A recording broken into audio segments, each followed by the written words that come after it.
আমার প্রিয় মাধ্যমিক পরীক্ষার্থীরা, আজকে আমি তোমাদের এবিটিএ টেস্ট পেপারের ভূগোল বিষয়ের 130 নম্বর পেজের যে সমস্ত এমসিকিউ এবং এসিকিউ গুলো রয়েছে সেগুলো নিয়ে নির্ভুল সমাধান করে দিচ্ছি।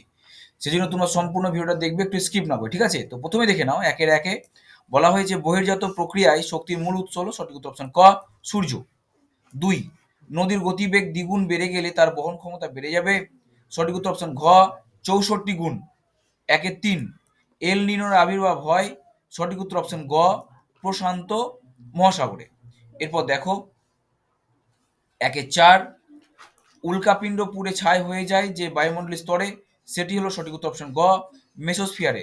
1-5, পৃথিবী, সূর্য, চাঁদ ও চাঁদের এক সরলরেখায় অবস্থানকে বলা হবে, সঠিক উত্তর অপশন ক সিজিগি। এরপর দেখো 6, সমুদ্র স্রোত সৃষ্টিতে সব থেকে বেশি প্রভাব বিস্তার করে, সঠিক উত্তর অপশন খ নিয়ত বায়ু।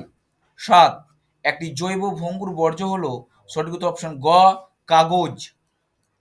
8, ভারত এবং পাকিস্তানের সীমানা নির্দেশকারী রেখাটি হলো, সঠিক উত্তর অপশন খ র্যাডক্লিফ লাইন। তোমরা এখানে মনে রাখবে, এটি যদি ভারত এবং চীনের বলা হতো, মানে ভারত এবং চীনের সীমানা নির্দেশকারী রেখাটি হলো, তখন তোমরা করতে ম্যাকমোহন লাইন। যেহেতু এটি ভারত এবং পাকিস্তানের সীমানা নির্দেশকারী রেখা বলা হয়েছে, সেই জন্য এটা হবে র্যাডক্লিফ লাইন।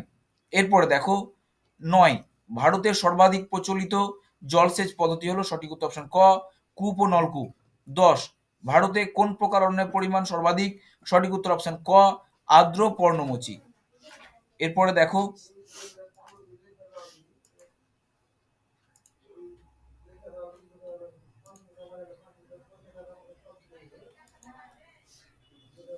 12, সোনালী তন্তু বলা হয় যে ফসলকে, সেটি হলো সঠিক উত্তর অপশন খ পাট। 13, ভারতের বৃহত্তম পেট্রো রসায়ন শিল্প কেন্দ্রটি হলো, সঠিক উত্তর হচ্ছে অপশন খ জামনগর। 14, মিলিয়ন সিটে অক্ষরেখা ও দ্রাঘিমা রেখার বিস্তৃতি হবে, সঠিক উত্তর অপশন ক 4 ডিগ্রি ইন্টু 4 ডিগ্রি।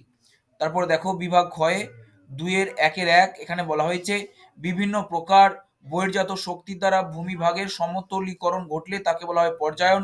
এটি ঠিক, আমি টি দিয়ে শুদ্ধ এবং এফ দিয়ে অশুদ্ধ দেখিয়েছি, ঠিক আছে? 2, নীল নদের মোহনায় পাখির পা আকৃতির বদ্বীপ দেখা যায়, এটি ভুল হবে। এটি সঠিক উত্তর হবে মিসিসিপি মিসৌরি নদীর মোহনায় পাখির পা আকৃতি বদ্বীপ দেখা যায়। তারপর দেখো 3, হিমালয়ের নীলকণ্ঠ শৃঙ্গটি একটি পিরামিড চূড়ার উদাহরণ, এটি ঠিক। 4, লা নিনা হলো এল নিনোর বিপরীত অবস্থা, এটি ঠিক। 5, গৌণ জোয়ার সৃষ্টির শক্তি হলো বিকর্ষণ বল, এটি ভুল। 6, শিবালিক ও হিমালয়ের মাঝে সংকীর্ণ উপত্যকাকে বলে তাল, এটি ভুল। এটি সঠিক উত্তর হবে দুন বলে। 7, উত্তর পশ্চিম ভারতের শীতকালে বৃষ্টির কারণ হলো পশ্চিমী ঝঞ্ঝা, এটি একদম ঠিক। এরপর দেখো 2-2, শূন্যস্থান পূরণ করো।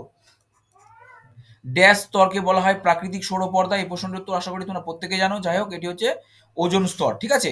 2, মরু অঞ্চলে শুষ্ক অগভীর নদী খাতকে কি বলে বলো তো? ওয়াদি। 3, পৃথিবীর বৃহত্তম সামুদ্রিক মগ্নচড়া হলো গ্র্যান্ড ব্যাংক। 4, জীবাণুর দ্বারা বর্জ্য পদার্থের বিয়োজনকে বলা হবে কম্পোস্টিং। 5, ভারতের কফি গবেষণাগারটির নাম হবে চিকমাগালুর। 6, বৃষ্টির জল সংরক্ষণে অগ্রণী রাজ্যটি হবে তামিলনাড়ু। 7, ভারতের সর্বাধিক অরণ্যাবৃত রাজ্য হবে মধ্যপ্রদেশ। আমি তোমাদের এই চ্যানেলের মাধ্যমে বাংলা, ইংরেজি, ইতিহাস এবং ভূগোল এই 4টি বিষয়ের এবিটিএ টেস্ট পেপারের সমস্ত পেজগুলো একেবারে নির্ভুলভাবে সলভ করে দিচ্ছি, সেই জন্য তোমরা অবশ্যই চ্যানেলটিকে সাবস্ক্রাইব করে পাশে থাকবে। তারপর দেখে নাও 2-3-1, কোন তিথিতে জোয়ারের প্রাবল্য সব থেকে বেশি হয়, সঠিক উত্তর হবে অমাবস্যা তিথিতে। 2, পৃথিবীর অ্যালবেডোর পরিমাণ কত শতাংশ? 34%, ঠিক আছে? এটা আমরা জানি প্রত্যেকে।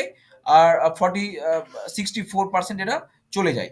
তারপর দেখো 3, একটি ল্যান্ডফিল গ্যাসের নাম মিথেন। ভারতের বৃহত্তম বেসরকারি লৌহ ইস্পাত শিল্প কেন্দ্র টিসকো।